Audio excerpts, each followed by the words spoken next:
धन्यवाद। मैं आप सभी का पुनः स्वागत करता हूँ। मैं आज के इस बैठक में मुख्य अतिथि डॉक्टर डी बालचंद्र सर का हार्दिक स्वागत करता हूँ।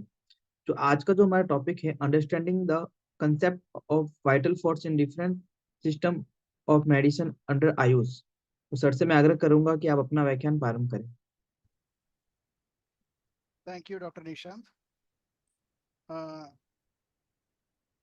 शुभ संध्या का सभी दर्शकों को। बहुत दिनों के बाद इस प्लेटफॉर्म में आप सभी लोगों को मिलने में मुझे बहुत अच्छा लग रहा है और सब लोग को आज के वेबिनार में स्वागत करता हूं IFPH की तरफ से।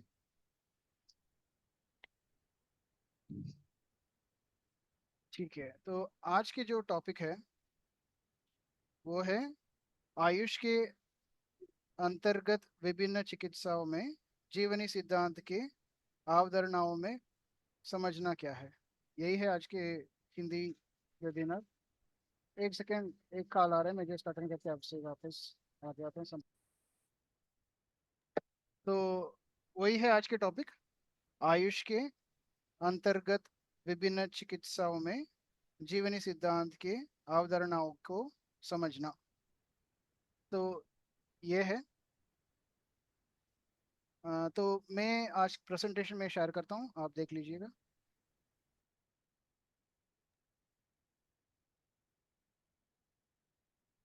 सबको दिखाई देते लग रहा है मुझे। Yes sir. Sir, okay. या आपका साउंड बहुत कम है। साउंड कम है? अभी ठीक है? हाँ जी, अब ठीक है। ठीक है। तो ये मैं ऑलरेडी प्रेजेंट किया है एक बार इंग्लिश इंटरनेशनल सेमिनार में। तो ये हिंदी दर्शकों के लिए है। उसमें मैं अलग अलग 2 दिन का वेबिनार था, कंटिन्यूअसली 2 दिन। तो उसमें पहले दिन का प्रेजेंटेशन यही था। उसमें आयुष सिस्टम ऑफ मेडिसिन के अलावा हर एक रिलीजन में, जैसा हिंदू फिलोसफी, क्रिश्चियन फिलोसफी, मुस्लिम फिलोसफी में कैसे मानता है वाइटल फोर्स को, तो ये भी मैंने उस दिन प्रेजेंट किया था। बट जो लोग उस दिन वेबिनार इंग्लिश में मिस किया है उन लोग के लिए आज का है। ठीक है। तो ये टॉपिक जाने के पहले ये आइडिया मुझे आया था जब कोविड के टाइम में, जब घर बैठे बैठे के वर्क फ्रॉम होम थे, जब OPDs नहीं चल रहा था और कॉलेज नहीं जाना पड़ता बच्चों को लेक्चर्स लेने के लिए। तो उस समय घर बैठ बैठ के कुछ सोच मन में आया था कि ये जो जीवनी शक्ति है, जो वाइटल फोर्स हम कहते हैं होम्योपैथी में, तो ये खाली होम्योपैथिक सिस्टम में माना जाता है या बाकी आयुष सिस्टम जितना भी है उसमें भी ये वाइटल फोर्स को माना जाता है क्या? ये थोड़ा सा सोच मेरे दिमाग में आया था कि वाइटल फोर्स का जो कॉन्सेप्ट है या जीवनी शक्ति का जो कॉन्सेप्ट है वो खाली होम्योपैथिक सिस्टम के लिए है या बाकी आयुष विभिन्न चिकित्साओं में भी ये माना जाता। उस खोज पर इसका टॉपिक मुझे मिला है कि होम्योपैथी के अलावा आयुष में बाकी जो विभिन्न चिकित्साओं में होम्योपैथी का क्या समझना है। ठीक है।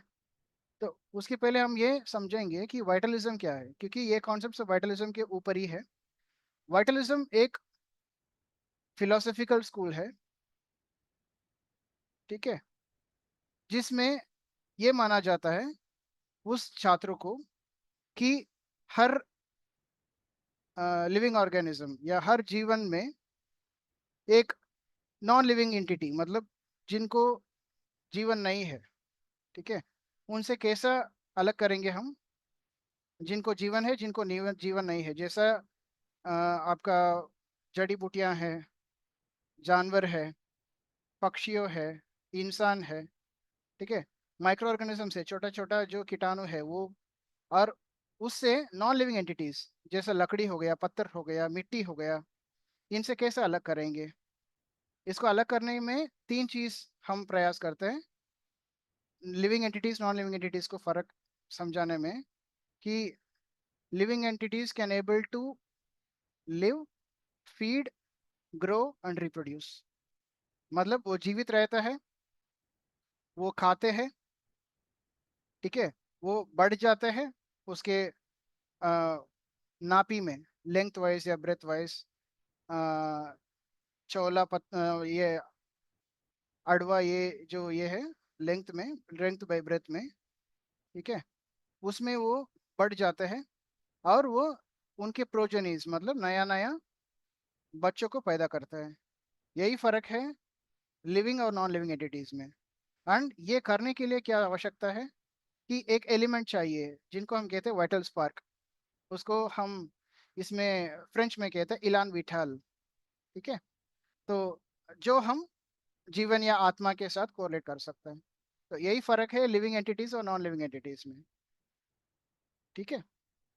तो इसको वाइटलिज्म कहता है। जो लोग इसको मानते हैं, ये सिद्धांत को मानते हैं, उन लोग को वाइटलिस्ट कहता है। और ये जो सिद्धांत है जो मानता है कि लिविंग एंटिटीज और नॉन लिविंग एंटिटीज में फर्क ये है कि लिविंग एंटिटीज के अंदर एक वाइटल स्पार्क है जिसको हम इलान विठाल कहते हैं। तो ये सिद्धांत जो लोग मानते हैं उसको वाइटलिस्ट कहता है, और ये पर्टिकुलर सिद्धांत को वाइटलिज्म कहता है। और हैनेमन बिलोंग्स टू वाइटलिस्ट। वाइटलिज्म का ही एक छात्र है हैनेमन। इसीलिए तो होम्योपैथी में इसका बहुत ज्यादा महत्व है। कार्डिनल प्रिंसिपल्स ऑफ होम्योपैथी में भी लॉ ऑफ वाइटल फोर्स या डॉक्ट्रिन ऑफ वाइटल फोर्स दिया जाता है। One of the cardinal principles of homeopathy. ठीक है। अभी हम टॉपिक के अंदर जाएंगे कि होम्योपैथी के अलावा बाकी आयुष विभिन्न चिकित्साओं में ये वाइटल फोर्स या जीवन शक्ति का क्या मान्यता है। पहले हम जाएंगे आयुष सिस्टम में, पहले आयुर्वेद में।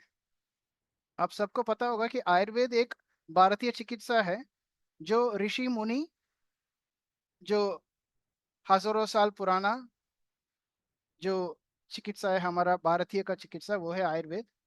और आयुर्वेद में ये जो जीवन शक्ति को कहते हैं प्राणा। ठीक है। प्राणा एक संस्कृत वर्ड है जिसमें दो चीज है, एक प्रा है और एक ना है। प्रीफिक्स है प्रा और सफिक्स है ना। प्रा का मतलब है आगे जाना, फॉरवर्ड मूविंग, है ना। और ना मतलब सफिक्स जो है ना, ना मतलब क्या है, सर्टेनिटी। सर्टेनिटी मतलब क्या है, बिल्कुल। तो जो चीज एक इंसान की जिंदगी को आगे लेके जाता है, या इंसान की उम्र को आगे लेके जाता है, इंसान की सोच को आगे लेके जाता है, इंसान के जीवन को आगे लेके जाता है, उसको कहते हैं प्राणा। ठीक है। तो प्राणा एक संस्कृत शब्द है जिसमें प्रा और ना के मिलावट है। प्रा मतलब है आगे जाना, ना मतलब है सर्टेनली, मतलब बिल्कुल, या मतलब श्योर शॉट, वो शक्ति जो है वो हमको आगे लेके जाएंगे। ठीक है। तो प्राणा मतलब है एक जीवन शक्ति जो एक इंसान को बिल्कुल आगे लेके जाता है जिंदगी में। ठीक है। आगे मतलब कैसे भी हो सकता है, आगे सोच में हो सकता है, आगे उम्र में हो सकता है, आगे उसके फंक्शनिंग में हो सकता है, आगे उसके बिहेवियर में हो सकता है। जैसा बचपन में हमको उतना मेच्योरिटी नहीं है, जैसे उम्र बढ़ेंगे हमको मेच्योरिटी आ जाता है ना। तो वो भी एक आगे लेके जाने का है।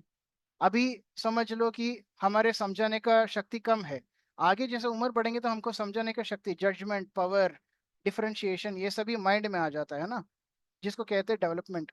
तो ये भी एक आगे जाने का ऊर्जा है। तो ये कौन देता है, प्राणा देता है। ठीक है। तो प्राणा की वजह से एक इंसान सांस ले सकता है, और बिना सांस के एक इंसान जिंदा नहीं रह सकता। ठीक है। और एक इंसान का जो जीवन है वो कितना श्वास अंदर ले जाता है छोड़ता है उसके ऊपर डिपेंडेंट है।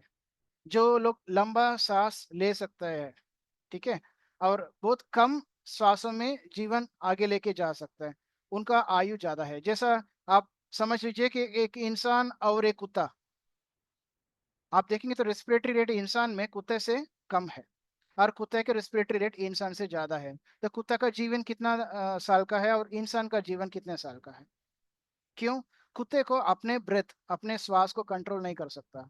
वैरास इंसान एक प्राणायाम के नाम पे, एक योग में एक तरीका है जिनसे उनका ब्रेथ कंट्रोल कंट्रोल कर सकता है, ब्रीथ साइकिल्स कंट्रोल कर सकता है, जिनके चल के उनके आयु लंबा हम लेके जा सकते हैं। ये उनका मान्यता है। इसलिए ऋषि मुनियों का उम्र ज्यादा लंबा साल रहता है।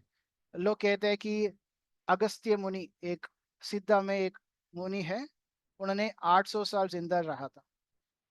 अभी मुश्किल से 100 साल जिंदा रहना मुश्किल हो रहा है इसी सालों में। बट पुराने इतिहास में ये लिखा है वो 800 साल जिंदा रहा था अगस्त्य मुनि। ये क्यों हुआ था? क्योंकि उन्होंने प्राणायाम का जो टेक्निक है, ब्रीथ कंट्रोलिंग टेक्निक, उसको मास्टरी किया। जिसके चलते वो लंबा साल जीवित रहना पड़ा। तो ये प्राण को कंट्रोल करने का तरीका जो है उसको प्राणायाम कहते हैं। ठीक है। तो प्राणा जब हम रिप्लेनिश नहीं करेंगे एडिक्वेटली, तो एजिंग प्रोसेस जल्दी हो जाता है और मौत जल्दी आ जाता है। ठीक है। तो आयुर्वेद ये कहता है कि एक इंसान अपने प्राणा को अच्छा तरह से संभाल के उसको रहना चाहिए। ठीक है। और ये संभाल के रखेंगे अपने प्राण को और उसको अच्छा तरह से प्रोटेक्ट करेंगे, तो उनका आयु लंबा रहेगा। तो इसलिए आयुर्वेद में ये कहता है कि वाइटल फोर्स जो हमारा कॉन्सेप्ट है होम्योपैथी में, तो आयुर्वेद में कहता है कि प्राणा, प्राणा को हम कह सकते हैं कि आयुर्वेद में जो है हमारे वाइटल फोर्स है या जीवन शक्ति है। तो ये हो गया आपके आयुर्वेद। अभी आएंगे हम योगा में। ठीक है। तो योगा में सेम है, आयुर्वेद और योग अलग अलग सूत्रों से है, अलग अलग स्क्रिप्चर्स जो है जैसा वेद है उनसे आया है। बट योगा में भी कोई अलग नहीं है, योगा में भी यही माना जाता है कि जो जीवन शक्ति है उसको प्राणा कहता है, आयुर्वेद के जैसे। ठीक है। तो इंसान के शरीर में प्राणा है, और प्राणा रहने की वजह से इंसान को सारे काम अपना कर सकता है। जैसा भूख लगना, जैसा प्यास लगना, जैसा सांस लेना छोड़ना, जैसा हार्ट हृदय का जो फंक्शनिंग है, लिवर के फंक्शनिंग है, किडनीज की फंक्शनिंग है, जो भी फंक्शनिंग इंसान कर सकता है, तो वो इसीलिए पॉसिबल है कि उनके शरीर में एक प्राणा है। और वो प्राणा इंसान के जीवन में बहुत बड़ा काम करता है। ठीक है। राइट। तो एक इंसान के शरीर में अगर प्राणा का कमी होगा तो उनको बीमारी आ जाता है। वो बीमारी मेंटली मतलब आपके मानसिकता में हो सकता है, या शारीरिक बीमारियां हो सकता है। तो दोनों बीमारियां जो है वो प्राण के कमी की वजह से होता है। ठीक है। और एक इंसान के शरीर में प्राण अगर अच्छे मात्रा में रहेंगे तो वो हेल्थी रहेंगे, स्वच्छ रहेंगे। ओके। और उसको कोई बीमारियां होता नहीं है। ठीक है। तो ये प्राणा को जो कम है उसको बढ़ाने के लिए तरीका है, और वो तरीका को कहते हैं प्राणायामा। प्राणायामा का मतलब क्या है? प्राणा मतलब मैंने जो कहा था वो जीवन शक्ति है, और यमा मतलब है प्रैक्टिसेस या टेक्निक्स या तांत्रिक। ठीक है। या एक्टिविटी, कोई भी हो उस तरीका को कहते हैं यमा। सो प्राण को आगे बढ़ाने का जो तरीका है उसको कहता है प्राणायामा। ये प्राणायाम करने से प्राण जो शरीर में कम है उसको हम बढ़ा सकते हैं, और उसके चलते हमारा आयु लंबा खींच सकते हैं। इसीलिए योग में और आयुर्वेद में प्राणायाम के बारे में बहुत कुछ महत्व है। और ये तरीका से हमारा प्राण को हम बचा के रख सकते हैं, और प्राण को जो कम है उसको बढ़ा सकता है, जिसके चलते हमारा आयु लंबा होगा, जिसके चलते हमको कोई बीमारियां होते नहीं है। ठीक है। तो ये प्राणायाम करने से क्या होगा कि हमारे ब्रेथ कंट्रोलिंग टेक्निक्स को हम उसको और बेहतर से इम्प्रूव कर सकता है, एंड उसको प्रॉपरली चैनलाइज कर सकता है। चैनलाइजिंग मतलब क्या है कि जो फालतू चीज़ है वो छोड़कर जो असली चीज़ है जिनके चलते आप आगे बढ़ा सकते हैं जिंदगी में, उसके ऊपर आप फोकस कर सकते हैं, उसको कहते हैं चैनलाइजेशन। ठीक है। तो आ, योग और आयुर्वेद में मेडिटेशन ध्यान के ऊपर बहुत कुछ दिया है। और ध्यान पॉसिबल जब होगा तब आप प्राण को कंट्रोल कर सकते हैं, या प्राण को चैनलाइज कर सकते हैं प्राणायाम से। तो प्राणायाम इज ए प्रीडिस्पोजिंग फैक्टर फॉर ध्यान। ध्यान करने के पहले आपको प्राणायाम करके आपका प्राण को बढ़ाना होगा, जिसके चलते आपके माइंड फोकस कर सकता है मेडिटेशन में या ध्यान में। तो ध्यान प्राणायाम के बाद आ जाता है। ठीक है। तो इसलिए कि कोई भी ध्यान करने के पहले प्राणायाम करने के बाद ही ध्यान फोकस करता है, ध्यान में जाता है। तो प्राणायाम बहुत जरूरी है, इसीलिए ध्यान करने के पहले प्राणायाम करने के बाद ही ध्यान में लोग जा सकते हैं। ठीक है। तो प्राणायाम के अलावा और किस चीज से प्राण को बढ़ा सकता है हम? चैंटिंग मतलब ओम चैंटिंग जो कहते हैं ना, ओम का मंत्र जप करना, और आसना, अलग अलग योग आसना से, मुद्रा से, उससे भी प्राण को हम बढ़ा सकते हैं। और ये सब करने से क्या होगा, ओम चैंटिंग मतलब ओम का जप करना, ठीक है, ओमकारा जो कहते हैं वो, और प्राणायामा, उसके अलावा आसना, ये सब करने से क्या होगा, प्राण बढ़ेगा शरीर में। और प्राण बढ़ने से क्या होगा, दो चीजें, एक आपका आयु बढ़ेंगे, दूसरा आपको बीमारियां नहीं होंगे। और बीमारियां नहीं होने से क्या होगा कि बॉडी में कोई नुकसान नहीं होगा, नुकसान नहीं होगा तो फिर जिंदगी का आयु बढ़ाएंगे। तो ये है वाइटल फोर्स के कॉन्सेप्ट योगा में। आयुर्वेद के जैसा योगा में भी यही माना जाता है। वाइटल फोर्स जब हम कहते हैं होम्योपैथी में, उसको वो लोग कहते हैं प्राणा। इसमें कोई डिफरिंग ओपिनियंस नहीं है। बहुत आयुर्वेद और योगा का मान्यता यही है कि प्राण है इंसान के अंदर, और प्राण जब तक रहेगा तब तक वो जिंदा रहेगा और उसका काम कर सकता है। और प्राण जब शरीर से छूट जाता है तब इंसान का मृत्यु होता है। और जो मृत्यु हुए वाले शरीर मतलब लाश, उसके अंदर प्राण नहीं रहता, इसलिए वो जीवित नहीं रहता है। और प्राण को बढ़ाने के लिए क्या करना होगा, प्राणायाम करना होगा। वो एक तरीका है जिनसे आप प्राण को बढ़ा सकते हैं। और प्राणायाम के अलावा ओमकारा जो ओम चैंटिंग मंत्र है वो, और आसनास, योगासनास, ये करने से प्राण का शक्ति शरीर में हम बढ़ा सकते हैं, जिससे हमारा आयु बढ़ सकता है, जिनसे हम जीवित रहेंगे और स्वच्छ रहेंगे। और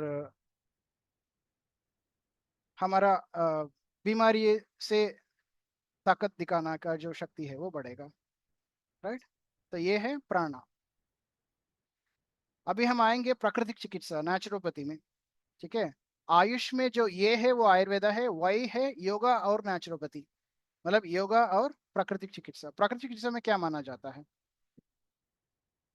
तो जैसा होम्योपैथी में माना जाता है कि वाइटलिज्म के कॉन्सेप्ट, वैसा ही प्राकृतिक चिकित्सा में माना जाता है कि वाइटलिज्म एक बहुत इंपॉर्टेंट कॉन्सेप्ट है, जिनसे पूरा पिवट में नेचुरोपैथी या प्राकृतिक चिकित्सा चिकित्सा का जो पद्धति है वो खड़े है। ठीक है।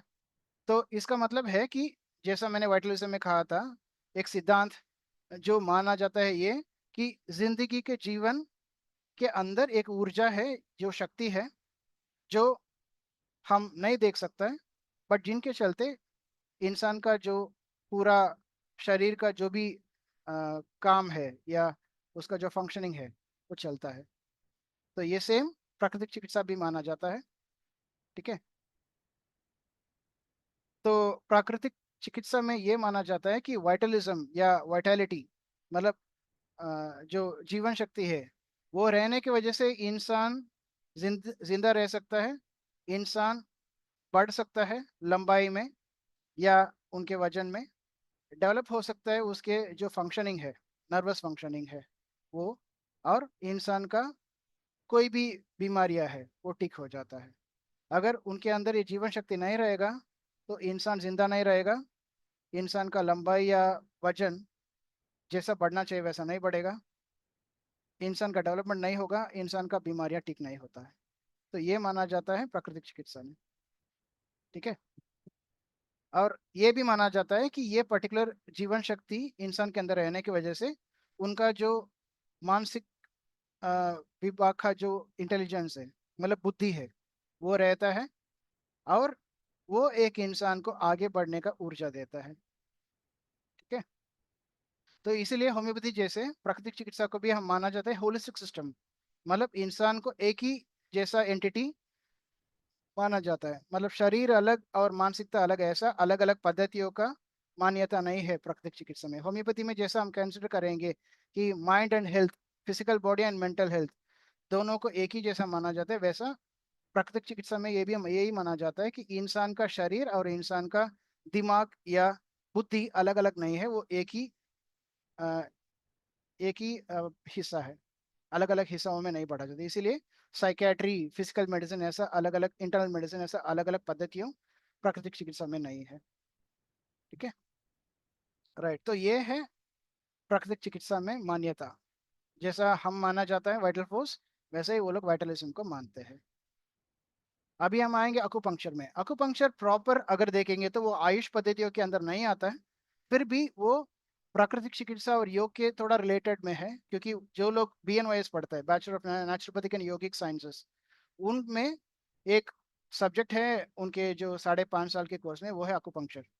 और जो लोग BNOS किया है आगे MD करने में उसके एक स्पेशलाइजेशन आता है एक्यूपंक्चर। जिन लोग को एक्यूपंक्चर करने में आपको सहमत है आप लोग एक्यूपंक्चर ले सकते हो। इसीलिए तो मैं सोचा था कि इवन दो एक्यूपंक्चर आयुष के अंदर नहीं आ रहे फिर भी हम एक बार एक्यूपंक्चर में होम्योपैथी ये वाइटल फोर्स का क्या मान्यता है वो समझाएंगे। एक्यूपंक्चर आपको पता है कि वो एक चाइनीज सिस्टम ऑफ मेडिसिन है। उसका जो शुरुआत है वो चाइना से चीन से आया है। तो चीन लोग ने एक अ, अलग से एक फिलोसफी या सिद्धांत ले आया जो लोग कहते हैं कि क्वी या ची। ठीक है, जो उनके लैंग्वेज में चाइनीज लैंग्वेज में क्वी का मतलब है हमारा जो मेडिकल टर्म है वाइटल फोर्स, मतलब जो जीवन शक्ति है उसी को क्वी या ची माना जाता है। ये आपके चीन सिस्टम ऑफ मेडिसिन में मतलब एक्यूपंक्चर में। ठीक है, तो ये जो आप सिंबल देख रहे हो जिसमें दो हिस्सा है, एक सफेद एक सर्कल है मतलब एक गोल है, गोल के आधे हिस्सा लिया एक सफेद एंटिटी ने और दूसरा हिस्सा लिया एक काला ये एंटिटी ने। और वो सब के अंदर एक एक बूंद दिया है। काले दाग में काले हिस्से में एक सफेद बूंद और सफेद हिस्से में एक काले बूंद। तो मतलब ये दो पार्ट है, दो हाफ है। ड्यूअलिज्म जो कॉन्सेप्ट आप पढ़ा होगा, कार्टेशियन ड्यूअलिज्म, रेने डिस्कार्टस के जो डिस्कवरी है या सिद्धांत है जिसको कहते हैं ड्यूअलिज्म। मतलब एक जिंदगी में या दुनिया में हर चीज को दो तरह से बांटा जाता है, छोटा बड़ा, लंबा और छोटा। ठीक है, मोटा पतला, सुबह रात, दाएं हाथ बाएं हाथ। ठीक है, दिन रात, सूरज चांद, है ना, सफेद काला। तो ये सब पूरा दुनिया आपको दो तरीका से बांटा जाए और ये दो अलग अलग हिस्सा हो, कहते हैं इन एंड यांग। ये तो हम अकुपंक्चर या क्वी और ची के कॉन्सेप्ट में कहते हैं, इस पर्टिकुलर सिंबल को कहते हैं इन एंड यांग। ठीक है, ये दोनों को मिलके कहते हैं ची या क्वी।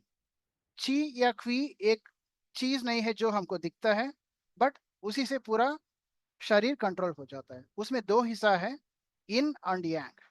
ये दो अपोजिंग फोर्सेस है बट ये दो फोर्स यूनिफाइंग है। मतलब अलग अलग पद्धति है बट दोनों को मिलके इंसान के पूरा जीवन मतलब वो आगे जाता है। जैसा हमारे बॉडी में नर्वस सिस्टम में देखेंगे ना, सिंपैथेटिक पैरासिम्पैथेटिक सिस्टम, दोनों कॉन्ट्रास्टिंग सिस्टम है, दोनों के फंक्शनिंग एकदम ऑपोजिट है, बट ये दोनों साथ में मिलके जाएंगे, एक के बिना एक नहीं रह सकता।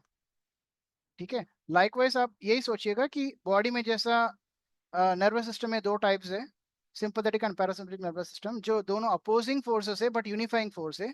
लाइकवाइज आप मान लीजिएगा कि क्वी या ची में दो हिस्सा है, एक को कहते हैं यिंग, एक और कहते हैं यांग। ये दोनों अपोजिट फोर्सेस है बट दोनों यूनिफाइंग है। मतलब दोनों एक दूसरे से लड़ते हैं बट एक दूसरे को साथ में लेकर इंसान की जिंदगी को आगे ले जाता है। ठीक है, दोनों एक के ऊपर एक डिपेंडेंट है, इंटरडिपेंडेंट मतलब दोनों एक के ऊपर एक डिपेंडेंट है। ठीक है, और ये दोनों इन एंड यांग अगर सही मात्रा में रहेंगे तो बैलेंस रहता है। और बैलेंस रहने से ये क्वी या अच्छी एनर्जी जो चैनल्स है वो प्रॉपर रहते हैं और इंसान जिंदा रहता है, इंसान को कोई बीमारियां होती नहीं, हेल्दी रहता है।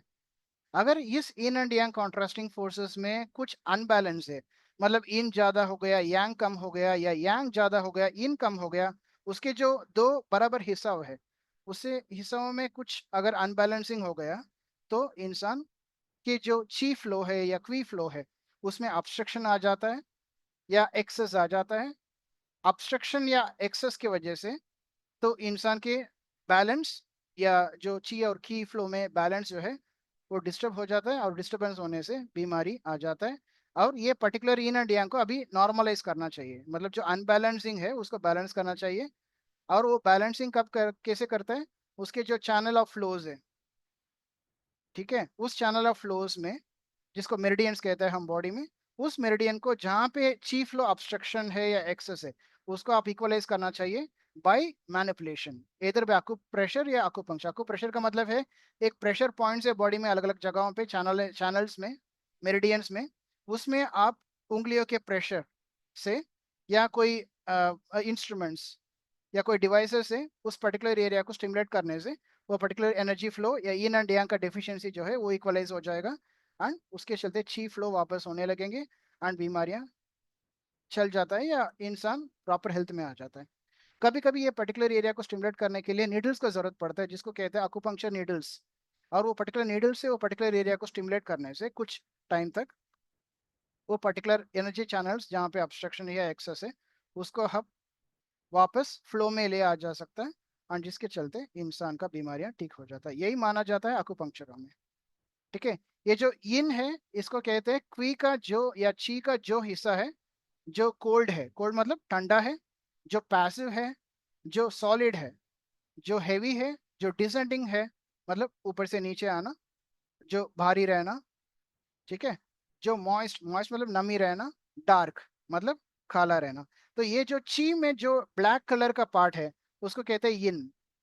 और ये जो ची जो डायग्राम दिया या इमेज दिया है जिसमें जो व्हाइट कलर का पोर्शन है उसको कहते हैं यांग।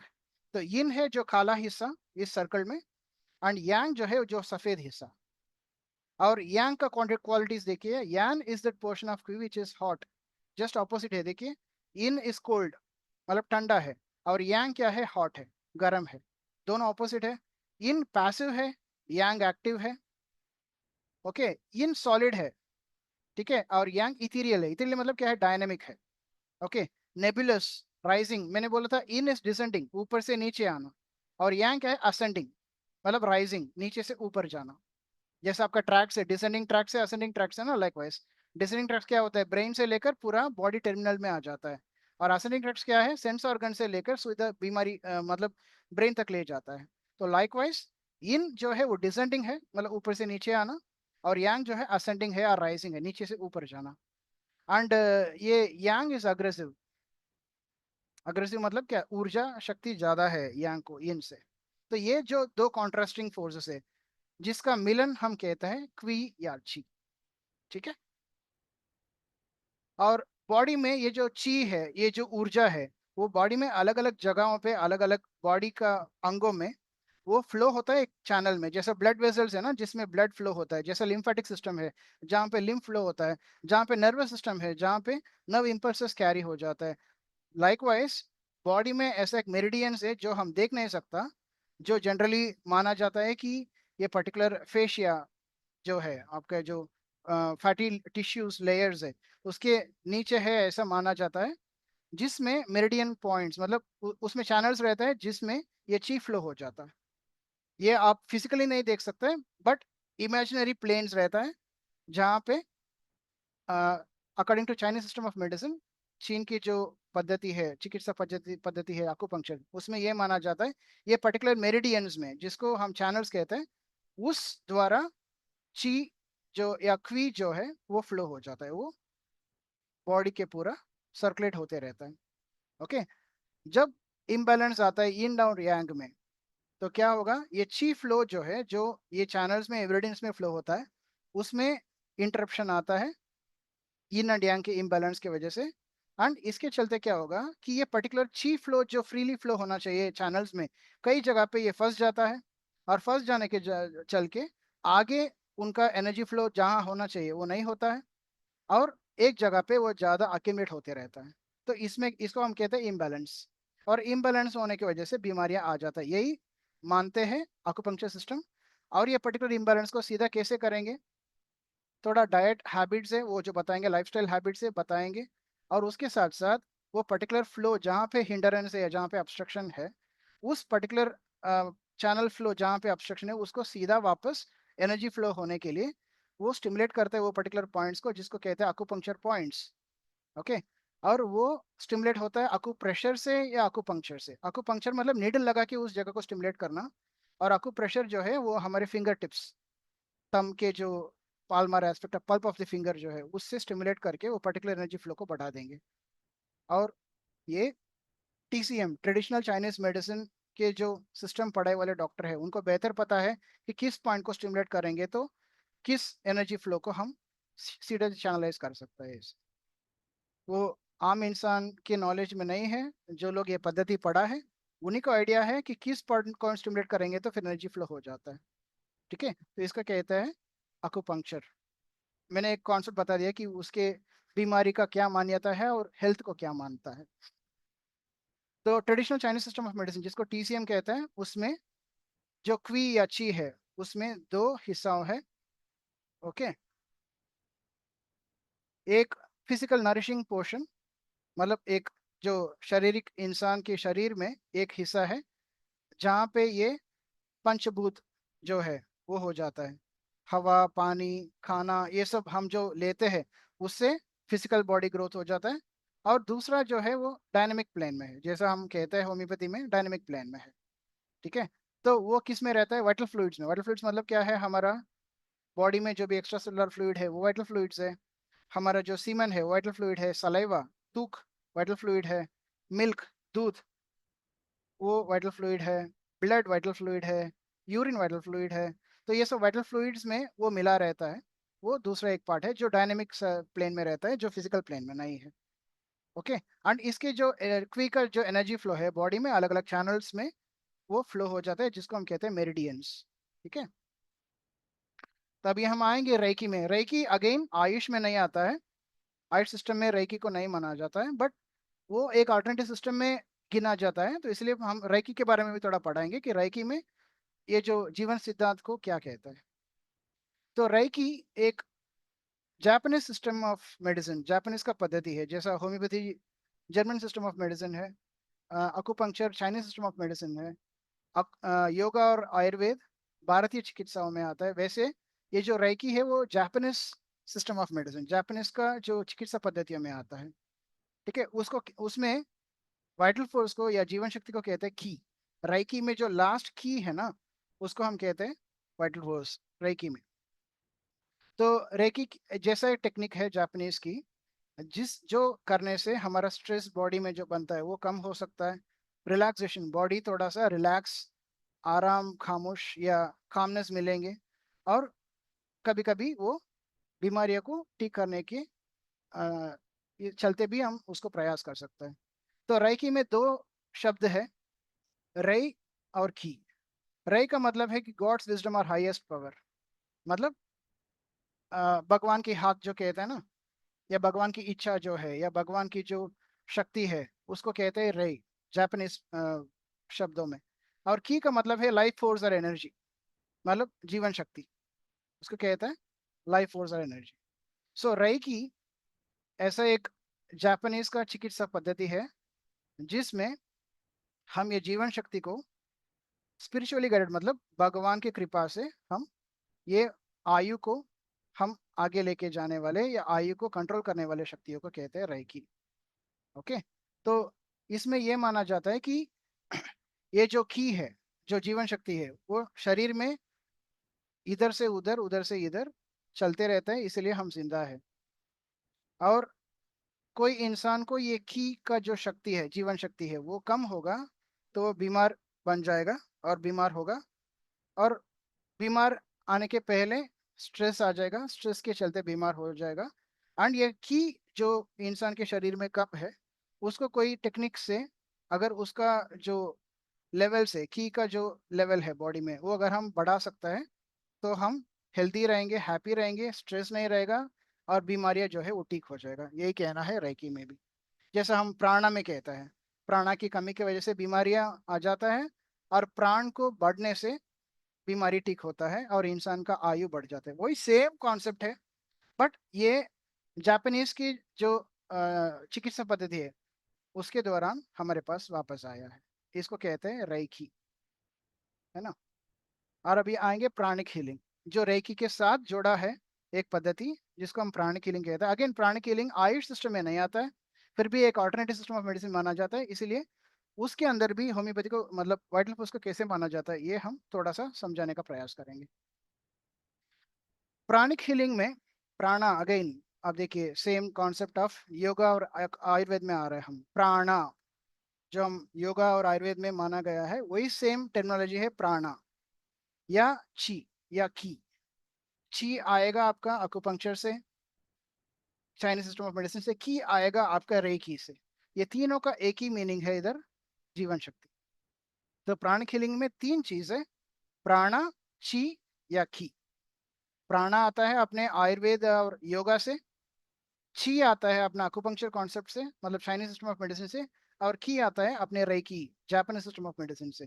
ये तीनों माना जाता है प्राणिक हीलिंग में, और कहा जाता है उसको जीवन शक्ति। ओके। प्राणिक हीलिंग में ये कॉन्सेप्ट है कि प्राणा जो है इंसान के अंदर, ये इंसान के अंदर रहने की वजह से वो जिंदा है, वो नहीं रहेगा तो वो जिंदा नहीं रह सकता है। ओके। और इस प्राणा को चाइनीज सिस्टम ऑफ मेडिसिन में ची या की कहते हैं। की जापानीज सिस्टम ऑफ कॉन्सेप्ट है, और ची या क्वी वो चाइनीज सिस्टम ऑफ अकुपंक्चर की मान्यता है। ठीक है। तो पुराने इतिहास में प्रैक्टिसेस है, ईसोटेरिक प्रैक्टिसेस जिसको कहता है, वो लोग बहुत हजारों साल के पहले ये मानता था कि इंसान में दो अलग अलग हिस्सा है, जिसको हम कहते हैं एक फिजिकल बॉडी, मतलब शरीर जो हम कहते हैं नॉर्मल, और दूसरा एक आत्मा या जीवन कहते हैं हम। ठीक है। तो ऐसा दो पद्धतियों को अगेन ड्यूअलिज्म में आ गया। देखिए कॉन्सेप्ट ऑफ ड्यूअलिज्म यही है कि पूरा दुनिया में दो तरीका से हिस्सा बांटा जाएगा। इसमें देखिए फिजिकल एंटिटी, एक इनविजिबल एंटिटी मतलब डायनेमिक एंटिटी। फिजिकल एंटिटी का मतलब इंसान के शरीर है, और इनविजिबल बॉडी, इनविजिबल बॉडी का मतलब है जीवन, आत्मा, या जो भी आप कहेंगे उसको हम कहते हैं कि, या ब्राह्मण, जो कहते हैं आत्मन ब्राह्मण कहते हैं ना संस्कृत में। तो ये सब इनविजिबल बॉडी में आता है, मतलब जो हम देख नहीं सकते। ओके। और ऐसे दो हिस्सों में बांटेंगे, एक इंसान के शरीर और एक डायनेमिक आत्मा या जीवन, जिसको आत्मन या ब्राह्मण कहते हैं। तो वो जो लेटर पार्ट है, जो डायनेमिक है, जो हम देख नहीं सकता, उसमें बायोप्लाज्मिक एनर्जी रहता है। और वो बायोप्लाज्मिक एनर्जी में दो तरीका का चार्ज्ड पार्टिकल्स रहता है। एक होता है पॉजिटिव चार्जेस, एक होता है नेगेटिव चार्जेस। जैसा हमारे एटम्स में है ना, एक इलेक्ट्रॉन्स है और एक प्रोटॉन्स है। इलेक्ट्रॉन्स क्या माना जाता है? Negative charged particles. और प्रोटॉन्स क्या माना जाता है? Positive charge particles. और एक न्यूट्रॉन्स है, न्यूट्रॉन मतलब न्यूट्रल चार्ज, जिसमें कोई चार्जेस है ही नहीं। तो वैसे सिमिलरली बॉडी में एक बायोप्लाज्मिक एनर्जी है, जो इनविजिबल बॉडी में, फिजिकल बॉडी में नहीं, इनविजिबल बॉडी में, इनविजिबल बॉडी में बायोप्लाज्मिक एनर्जी है। बायोप्लाज्मिक एनर्जी में दो चार्जेस हैं, एक पॉजिटिव चार्ज पार्टिकल्स होता है और एक नेगेटिवली चार्ज पार्टिकल्स होता है। ठीक है। और एक इंसान के सराउंडिंग में एक एक जीवन, मतलब एक जीवित इंडिविजुअल है, मतलब एक इंसान है जो जीवित है, उसके सराउंडिंग में एक फोर्स शील्ड जैसा एक लेयर ऑफ प्रोटेक्शन है। जैसा ओजोन लेयर जैसा है ना, वैसा वैसा बॉडी के सराउंडिंग में एक लेयर ऑफ एनर्जी है, जिसको कहते हैं हम ऑरा। और ये ऑरा को हम बढ़ा सकते हैं प्रैक्टिसेस से। ठीक है। तो आप कभी ये सोचे होगे, कोई कई लोगों से आप संपर्क किया होगा, कोई साधु संत से आप संपर्क हो जाए, या कोई इंसान है जिसका सोच अच्छा है, जिनका विचार अच्छा है, उनके पास में जाएंगे तो आप एक पॉजिटिव वाइब्रेशन फील कर सकते हैं। ये कई कई जगहों पे भी मिल सकता है। जैसे आप कई मंदिर में जाएंगे तो आप एक पॉजिटिव वाइब मिलेगा। लोग कहते हैं कि ये मंदिर बहुत पावरफुल है, या ये जगह बहुत पावरफुल है, इसमें जाएंगे तो आपको अंदर से एक पॉजिटिव शक्ति मिलेगा। ये कभी सुना होगा आपने, या महसूस भी किया होगा। एक अगर कोई अजनबी के घर में जा रहा है, तो आपको उनके घर जैसे अंदर जाएंगे तभी समझ सकते हैं कि ये जगह सेफ है या अनसेफ है। आपको एक सेंस ऑफ होमलीनेस आता है ना, इस घर में मतलब लगता है कि ये मेरा घर जैसा है, इसमें कोई असंभव होने का चांस नहीं है, इस घर में मैं रह सकता हूँ। या दूसरा कहीं घर में जाएंगे, अगर वो पर्टिकुलर घर में लोग नेगेटिव सोच ज्यादा रहेगा या इतना अनफ्रेंडली है, तो आप घर के अंदर जाएंगे तो पहले ये सोचेंगे कितने जल्दी ये घर से मैं बाहर जाऊं। मतलब ये मैं प्रेतात्मा या भूत के बारे में नहीं बात कर रहा हूँ, इंसान के बारे में बात कर रहा हूँ जिसका सोच नेगेटिव और पॉजिटिव है। कोई घर में जाएंगे, किसी से बात करेंगे तो आपको लगता है कि और कुछ दिन इनके साथ बीते, हम इसी घर में रहे, इनके साथ जिंदगी जिए, है ना। कोई फॉरेनर्स आता है ना इंडिया को, कोई पर्टिकुलर आश्रम में जाता है, आश्रम में जाने के बाद उनको मन लगता है कि इस आश्रम के छोड़ के नहीं जाना, उधर ही वो लोग भक्त बन जाता है। तो ये क्या है? पॉजिटिव वाइब्रेशन है जिनको अट्रैक्ट करता है।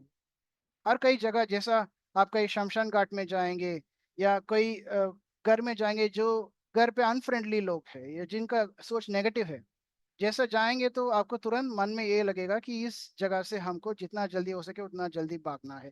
एक इंट्यूशन आता है अंदर से। ठीक है, ये इंट्यूशन है ज्यादातर पैरानॉर्मल साइकोलॉजिस्ट जो हम इस्तेमाल करते हैं, उसका ऑरा से लेकर उनके सराउंडिंग में जो भी आ रहा है। आप जितना पॉजिटिव इंडिविजुअल है, आपका आरा का स्फीयर बढ़ेगा, और जितना नेगेटिव सोचे, आपका आरा जो है आपके सराउंडिंग में, वो आरा कम होते जाएगा।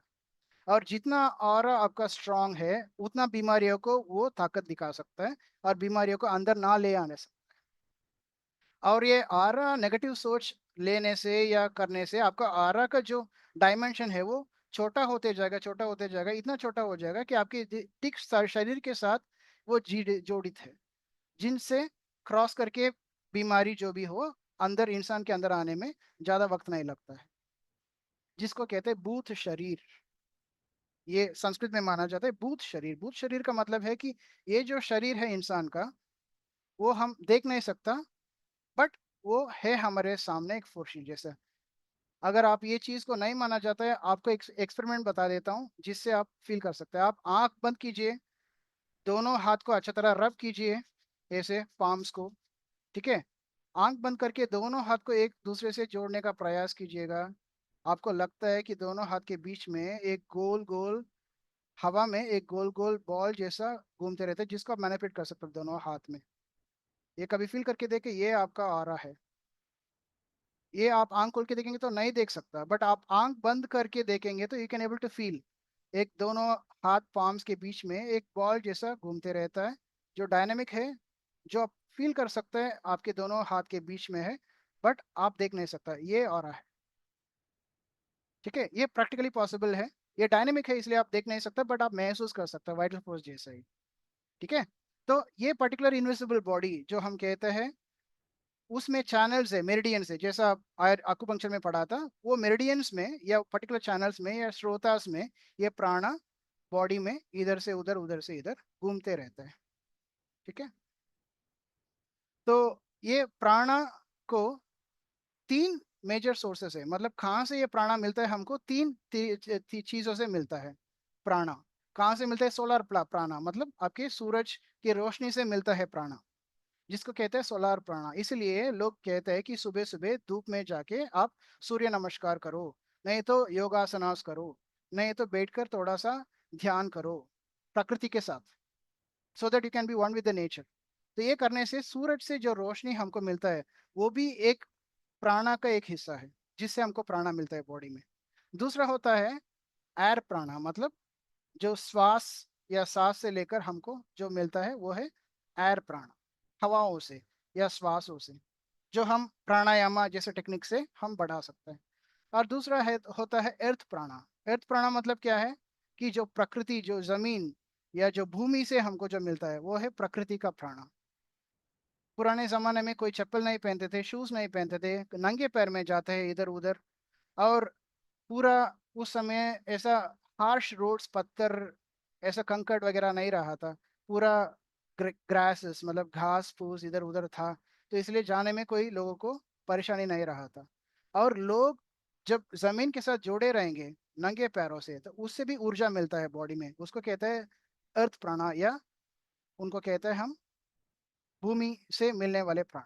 तो ये चीज तीनों जगह से हमको प्राणा मिलता है, शक्तियों। इसलिए योगा जब करते हैं तो आप नंगे पैर से करना चाहिए, और घर के अंदर नहीं, बल्कि आपको बाहर प्रकृति के साथ मिलके जोड़ के आपको ये करना है। ये सब करने से क्या होता है, बॉडी में तीनों तरह का से हमको प्राणा मिल जाता है। एक सूरज की रोशनी से, दूसरा हवाओं से या श्वासों से, और तीसरा जमीन या भूमि से। ये तीनों से हमारा बॉडी के अंदर प्राणा बढ़ता है। ठीक है, प्राणिक हीलिंग में यही लोग करने के लिए कहते हैं। ठीक है, तो और दूसरा भी है कि प्राणा बॉडी के अंदर जो मैंने कहा था बायोप्लाज्मिक एनर्जी, जहाँ पे नेगेटिव और पॉजिटिवली चार्ज पार्टिकल्स है, उससे भी ऑब्जर्व होता है। कहाँ से? एनर्जी सेंटर्स में। बॉडी में एनर्जी सेंटर है चक्रा से, मूलाधारा, स्वादिष्ठाना, अनाघरा, ऐसा जाके आपको सहस्रा चक्र तक है, नीचे से ऊपर तक। तो ये चक्रा से भी हमको एनर्जी मिलता है, बायोप्लाज्मिक बॉडी को, उसे भी प्राणा हमको मिलता है। सो ये जगहों से, सूरज की रोशनी से या श्वास से या भूमि से या चक्रा से हमको प्राणा मिलता है, और उससे हमारा प्राण को हम बढ़ सकते हैं, और जिसके चलते हमारा को बीमारी नहीं होता है। ठीक है, तो प्राणिक हीलिंग में दो लॉज है। एक है लॉ ऑफ सेल्फ रिकवरी और दूसरा है लॉ ऑफ प्राणा और लाइफ रिकवरी। ठीक है, सेल्फ रिकवरी मतलब जो हम होम्योपैथी में कहते हैं ना कि self healing power of nature, विस मेडिकेट्रिक्स नेचर जो कहते हैं वही सेम है। मतलब इंसान को बीमारियां होगा तो दवाई ले या ना ले, अपने आप कोई बीमारियों को ठीक करने का बॉडी को कैपेबिलिटी है। मान लीजिए आप कहीं खेल रहे थे, नीचे गिर गया, चोट लग गया पैर में, थोड़ा अब्रेशन हो गया, स्किन थोड़ा सा छिला गया, तो उनको आप दवाई उसके ऊपर इलाज करें या ना करें, उसको छोड़ेंगे तो कुछ दिनों में अपने आप ठीक हो जाता है। इंसान को अगर सर्दी जुकाम हो गया तो दवाई ले या ना ले, एक हफ्ते में अपने आप ठीक हो जाएगा, अगर बीमारी हल्के से एक्यूट डिजीज अगर होगा तो ये बॉडी को कैपेसिटी है, सेल्फ हीलिंग कैपेसिटी। इसको प्राणिक हीलिंग कहते हैं, लॉ ऑफ सेल्फ रिकवरी। और दूसरा है लॉ ऑफ प्राणा और लाइफ रिकवरी। मतलब कोई बीमारियों जैसा होता है जो बॉडी को अपने आप ठीक नहीं कर सकता, उसको सहायता चाहिए। और सहायता मिलेंगे किन से? जो प्राणिक हीलर्स है उनसे। वो क्या करेंगे, उनके ऑरा से लेकर थोड़ा बहुत ऑरा ट्रांसफर करेंगे, जो लोग को ऑरा कम है उनको, जिनके चलते उनका ऑरा का स्फीयर बढ़ाएंगे और बीमारी ठीक हो जाए। इसको कहते हैं लॉ ऑफ प्राणा और लाइफ रिकवरी। ओके, तो कैसे करेंगे? ये एक प्रोसेस है, मतलब हीलिंग प्रोसेस है, जहाँ पे आपके एनर्जी फ्लो जिस बॉडी बॉडी पार्ट में कम है उस बॉडी पार्ट में ट्रांसफर करेंगे अपने ऑरा को लेकर दूसरे ऑरा। ठीक है, तो जो प्राणिक हीलर्स है उसका पहले पार्ट ये है कि उनका ऑरा स्ट्रांग होना चाहिए ताकि वो दूसरा को सहायता करे। जो प्राणिक हीलर्स है वो खुद अगर उनका ऑरा बहुत कम है, वो ट्रांसफर नहीं कर सकते दूसरे इंडिविजुअल को, तो इसीलिए सबसे पहले ये लोग प्रैक्टिस से अपने ऑरा को एकदम सही तरीका से एकदम परफेक्ट रखना चाहिए, एकदम ह्यूज रखना चाहिए, ताकि थोड़ा बहुत ट्रांसफर इनके ऑरा से दूसरे ऑरा को, जिनको कम है, इन बीमार इंसान को उनको ट्रांसफर करे। ठीक है, इनसे बॉडी हीलिंग प्रोसेस स्टार्ट हो जाए और बायोप्लाज्मिक एनर्जी में जो नेगेटिव चार्जेस है उसको पॉजिटिव चार्ज को ट्रांसफर करने से नेगेटिव चार्ज को हटाए एंड बॉडी का ऑरा बढ़ाए। ठीक है, तो ये है प्राणिक हीलिंग। और अभी आएंगे यूनानी में। तो Unani system of medicine generally Greece जो कंट्री है उनसे ओरिजिन है। और इसका यूनानी सिस्टम ऑफ मेडिसिन का foundation the father of medicine Hippocrates ने बोला था। उनको थियरी का है ह्यूमरल थियरी। ह्यूमरल थियरी में 4 ह्यूमर्स है बॉडी में, blood, flame, yellow bile, black bile. ठीक है, ब्लड मतलब रक्त है, फ्लेम मतलब आपका जो कप है, येलो बाइल का मतलब है पीला पित्त, और ब्लैक बाइल का मतलब है काला पित्त। तो ये 4 मिलके ह्यूमर्स कहते हैं बॉडी में। ठीक है, और उसके बढ़ना या कमना उसके ऊपर बीमारी आ जाता है। इसलिए हमारे पास टेम्परमेंट का कॉन्सेप्ट आया था, सैंग्विन, फ्लेग्मेटिक, कोलरिक, मेलनकोलिक टेम्परमेंट्स। ये सब एक्सेस की वजह से हुआ है। सैंग्विन जब ब्लड एक्सेस होगा तभी, फ्लेग्मेटिक जब कप का बढ़ेगा ह्यूमर बॉडी में तो फ्लेग्मेटिक टेम्परमेंट आएगा। कोलरिक टेम्परमेंट जब येलो बाइल बढ़ेगा बॉडी में तभी, और ब्लैक बाइल बढ़ेगा तो मेलनकोलिक टेम्परमेंट। ये 4 टेम्परमेंट्स, ये 4 ह्यूमर के साथ रिलेटेड है। और ये ह्यूमरल कॉन्सेप्ट को पहले कौन एक ये प्रकरण किया है? वो हिपोक्रेटस ने। और उसी कॉन्सेप्ट से बेस्ड है यूनानी सिस्टम ऑफ मेडिसिन। तो यूनानी सिस्टम ऑफ मेडिसिन के समझ में तो बॉडी में अलग अलग 7 हिस्साओं है, जिसको कहते हैं अर्कन, मिजज, अकलत, आजा, अरवा, हुआ और अफजल। ठीक है, अर्कन का मतलब है एलिमेंट्स इन द बॉडी, पंचभूता जो है, हवा या अर्थ मतलब भूमि या प्रकृति, फायर आग, पानी, ये सब आकाश, ये सब मिलावट है अर्कन। मिजाज का मतलब है टेम्परमेंट। टेम्परमेंट मैंने आपको कहा था 4 टेम्परमेंट है, सैंग्विन, फ्लेग्मेटिक, क्लोलरिक, मेलनकोलिक। ये ह्यूमरल थियरी के ऊपर बेस्ड है। अक्लहत जो है ह्यूमर्स है, blood, flame, yellow bile and black bile है। आजा मतलब ऑर्गन है, जिसको विजरास कहता है। आरवा का मतलब है स्पिरिट्स, जिसको रूह कहता है। उर्दू वर्ड है ये रूह। ओके, और क्वावा और अफल दोनों फैकल्टीज और फंक्शंस है बॉडी की। तो ऐसा 4 हिस्सों में बांटा है। तो रूह जो स्पिरिट कहता है वो गैशियस है, मतलब वो देख नहीं सकता, और वो श्वास से मिलता है हमको। और उसको माना जाता है यूनानी सिस्टम ऑफ मेडिसिन में रूह को कहता है वाइटल फोर्स। ठीक है, ये रूह जो है वो अकलत को जलाते हैं, और अकलत को जलाने की वजह से हमको कुआ पावर्स आ जाता है। ओके, और ये पावर वाइटल ऑर्गन्स को जाके उसका फंक्शनिंग के लिए मदद करता है। ये उनका यूनानी सिस्टम ऑफ मेडिसिन का कॉन्सेप्ट है। सो कुआ जो है, जो पावर हम कहते हैं, जो शक्ति कहते हैं, वो 3 तरीका का है। क्वा तबिया, जिसको हम कहते हैं नेचुरल पावर, प्राकृतिक शक्तियां। और क्वा नफसानिया कहते हैं साइकिक पावर, मतलब मानसिक शक्तियां। और कुआ हयावानिया, जिसको कहते हैं वाइटल पावर। वाइटल पावर का मतलब है कि जो इंपॉर्टेंट ऑर्गन्स को फंक्शनिंग के लिए। और ये शक्तियां की वजह से इंसान जिंदा है, और वो रहने की वजह से इंसान जीवित है, और वो रहता है हार्ट में, हृदय में। ये यूनानी सिस्टम ऑफ का मान्यता है। तो यूनानी सिस्टम ऑफ मेडिसिन के ऊपर वाइटल फोर्स को हम कहते हैं उनके प्राकृतिक चिकित्सा के जैसा, उनके जो चिकित्साओं के नाम पे रूल। और अभी आखिरी में आएंगे हमारा सिद्धा सिस्टम ऑफ मेडिसिन। सिद्धा एक भारतीय चिकित्सा का पद्धति है जिनका शुरुआत तमिलनाडु से हुआ है। जैसा ये जो आयुर्वेद है वो जो आर्यन कल्चर से आया है, वैसा सिद्धा जो है द्रविडियन कल्चर से आया है, साउथ से, तमिलनाडु से। ठीक है। तो सिद्धा में ये माना जाता है कि एक इंसान को दो तरीका से बांटा जाता है, एक माइक्रोकॉस्म एंड मैक्रोकॉस्म। माइक्रोकॉस्म मतलब इंसान के शरीर के अंदर जो भी है उसको माइक्रोकॉस्म कहते हैं। और जो प्रखंड, जो ये है यूनिवर्स है, ओके, अंतरंग, उसको कहते हैं मैक्रोकॉस्म। तो मैक्रोकॉस्म में जो भी चीज़ है वो इंसान के अंदर भी है। ठीक है। तो इंसान एक छोटा सा यूनिवर्स, ऐसा माना जाता है सिद्धा कॉन्सेप्ट में। तो सिद्धा कॉन्सेप्ट में ये कहता है कि एक इंसान के अंदर पंचभूत है, जो अंतर्राष्ट्रीय में भी है या अंतरंग में भी है। तो वो क्या है? पंचभूता जो है वो भूमि, जल, आग, हवा और आकाश, ये पांचों का मिलन है एक इंसान के शरीर। और ये पांचों जो एलिमेंट्स है वो यूनिवर्स में भी है। तो man is nothing but a short miniature form of A universe. ठीक है।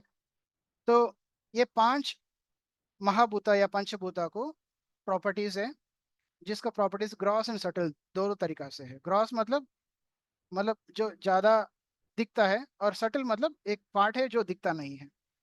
ओके। और ये पंच महाभूता एक दूसरे के कोऑर्डिनेशन में रहता है, और अकेले कभी रह नहीं सकता। एक दूसरे को काम करने के लिए एक दूसरे का मिलावट बहुत जरूरी है। ठीक है।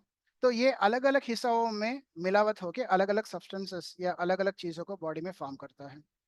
ठीक है। तो एक इंसान के शरीर के अंदर 56 बेसिक फैक्टर्स है, जिसको हम दो तरीका से बांटेंगे। एक है उईर तादुकल, दूसरा है उडल तादुकल। उईर तादुकल मतलब क्या है? जिसको त्रिदोषम या त्रैदोषा थियरी जो कहता है आयुर्वेद में, ऐसा मुक्कुट्रम जो कहता है सिद्धा मेडिसिन में, जिसमें तीन ह्यूमर्स है, जैसा आयुर्वेद में मान जाते हैं वैसा। वाता, पिता, कपा। वातम, पितम, कपम। वाता मतलब है हवा, एयर। पित्तम मतलब है कफ, और सॉरी, कपम मतलब है कफ, और पित्तम मतलब है आपका पाइल। तो ये तीनों इक्वल प्रोपोर्शन में रहना चाहिए। उसके प्रोपोर्शन जब अनबैलेंसिंग हो जाएगा तो बीमारी आ जाएगा। इसको कहते हैं मुकुट्रम। ये सीधा का मान्यता है। और उड़ल तादुकल, बॉडी के अंदर जो है अलग अलग एलिमेंट्स है, जिसको हम 7 टिश्यूज से हम डिवाइड करेंगे। सारम, सेनीर, ऊन, कोழுப்பு, एंबु, मूளை, सुकीलम। ऐसा 7 तरीका से माना जाता है। सारम मतलब है प्लाज्मा, सेनीर मतलब ब्लड, ऊन मतलब मसल, कोழுப்பு मतलब एडिपोज टिश्यू, एंबु मतलब बोन, मूளை मतलब मैरो, सुकीलम मतलब रिप्रोडक्टिव टिश्यूज एंड ऑर्गन्स। और सिद्धा सिस्टम ऑफ मेडिसिन के वजह से उईर तादुक्कड़, जिसको मैंने कहता था मुकुट्रम, उसको हम कहते हैं लाइफ फोर्स या जीवन, पंचभूतास जो है। तो ये तीन जो उईर तादुक्कड़ है, वातम, पितम, कबम, ठीक है, ये तीनों के वजह से इंसान का शुरुआत, इंसान का जीवित, इंसान का मतलब हेल्थ, डिजीज, ये सब इसके वजह से होता है। इक्विलिब्रियम में तीनों रहेंगे तो इंसान हेल्थी स्टेट में रहेगा। उसमें कुछ अगर इम्बैलेंस होगा तो बीमारी आ जाता है। और बाकी ये जो मॉडर्न का मेडिसिन का कॉन्सेप्ट है वाइटल फोर्स का, वाइटल फोर्स को कभी मॉडर्न मेडिसिन माना ही नहीं है। वाइटलिज्म को वो नहीं, कभी नहीं माने। इंस्टेड वो माने थे मेटेरियलिस्टिक, मैकेनिस्टिक एंड रिडक्शनिस्टिक कॉन्सेप्ट में। मेटेरियलिस्टिक मतलब है कि इंसान एक गाड़ी के जैसा है। गाड़ी के पार्ट जैसे खराब होगा तो दूसरा पार्ट बदलना होगा। जैसा ब्रेक शू खत्म हो गया तो ब्रेक शू दूसरा बदलना है। अगर गियर बॉक्स खराब हो गया तो गियर बॉक्स बदलना है। लाइकवाइज इंसान के बॉडी में ऑर्गन्स जब खराब होगा तो वो ऑर्गन को बदलना पड़ता। कोई कोई ऑर्गन्स चेंज कर सकते हैं, कोई ऑर्गन्स चेंज नहीं कर सकते। जैसे ब्रेन खराब हो गए तो दूसरा ब्रेन नहीं लगा सकता है, हार्ट खराब हो गए तो दूसरा हार्ट लगा सकता है। तो ये मेटेरियलिस्टिक कॉन्सेप्ट है।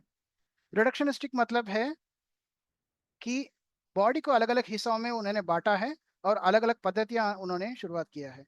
अनलाइक होलिस्टिक सिस्टम, जैसा न्यूरोलॉजी अलग एंटिटी है, कार्डियोलॉजी अलग है, पल्मोनोलॉजी अलग है, नेफ्रोलॉजी अलग है, उसमें इंसान को इधर से उधर ट्रांसफर होते रहते हैं। कोई एक इंडिविजुअल को पूरा एक इंसान जैसा देखा नहीं जाता है। ठीक है, तो ये एलोपैथिक मान्यता है ये पर्टिकुलर वाइटल फोर्स के ऊपर। जो लोग वाइटल फोर्स को मानते नहीं वो लोग मेटलिस्टिक स्कूल में आता है, वाइटलिस्टिक स्कूल में नहीं। तो यही है आज का टॉपिक। अगर किसी को कोई डाउट है तो आप पूछ लीजिए। I will be honourable to answer. मैं स्क्रीन शेयरिंग स्टॉप करता हूँ अभी। यस,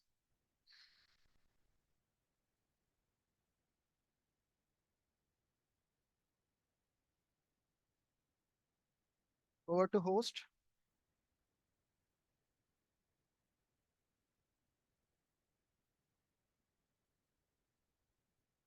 सर अनम्यूट कीजिए निशांत सर। या सर वॉइस। या thank you so much sir, बहुत अच्छा थैंक यू। आपने आज का जो टॉपिक लिया था ना। तो डॉक्टर राम कहना चाहते हैं। हाँ, बहुत बहुत धन्यवाद निशान जी, एंड कॉन्ग्रेचुलेशन, बधाई हो डॉक्टर बालाचंद्रन जी, इतना बेहतरीन से आप बताए। हम तो एकदम मन लगा के सुन रहे थे, और इतना अच्छा बताए वाइटल फोर्स पर। तभी पैथी को आपने बता दिया, सब एक टाइप का जो है, चित जल पावक गगन समीरा, पांच तत्व से बना है। तो इसी आधार पर जो है आपने बताए, अब मुझे बहुत अच्छा लगा, इसलिए बहुत बहुत धन्यवाद। आगे भी जो है अपना कीजिए। Thank you sir. बहुत अच्छा सानी है। अब समय पूरा हो गया है। बालाचंद्रन जी, आपने वाइटल प्रिंसिपल को बड़ा डिटेल्स में सबको एक्सप्लेन किया है। डिफरेंट फिलोसॉफी और डिफरेंट इसको लाया है। और स्टुअर्ट क्लोज का भी जो अप्रोच है, वहाँ पर बहुत सारा चीज को यहाँ पर देखा गया। स्टुअर्ट क्लोज का जो फिलोसॉफी है, मेटेरियलिज्म, सब्सटेंस और स्पिरिचुअलिज्म, ये सारे चीज को अध्ययन करने का जरूरत होता है। तो आज का प्रेजेंटेशन आपका काफी अच्छा रहा है। और ये प्रैक्टिशनर्स को समझने की जरूरत है, क्योंकि इसका प्रैक्टिकल अप्रोच अगर नहीं लाते हैं तो प्रैक्टिकल अप्रोच के बिना ये काम नहीं करेगा। इसलिए प्रैक्टिकल अप्रोच को जोड़ना बहुत जरूरी होता है। हम लोगों को इसको समझने का प्रयास करना चाहिए, प्रैक्टिकल अप्रोच को कैसे हम लोग इसमें लाएं। क्योंकि जब हम लोग पढ़ाते हैं कॉलेज में तो स्टूडेंट पूछते हैं कि सर ये वाइटल प्रिंसिपल से हम लोग को क्या लाभ होगा। तो होलिस्टिक होलिस्टिक और अप्रोच और वाइटल प्रिंसिपल्स को एक्सप्लेन करना पड़ेगा, टोटलिटी ऑफ सिम्टम्स को ड्रॉ करते समय में, तब जा करके हम लोग इसको समझ। तो आज का समय पूरा हो गया है और हम लोग सेशन को हैंड ओवर करेंगे नेक्स्ट इंग्लिश सेशन के लिए। निशान जी, आप उसको ओवर कीजिए। जी सर, जी sir, thank you sir. Thank you. So much. और मैं हैंड ओवर करना चाहूंगा डॉक्टर धनेश सर को।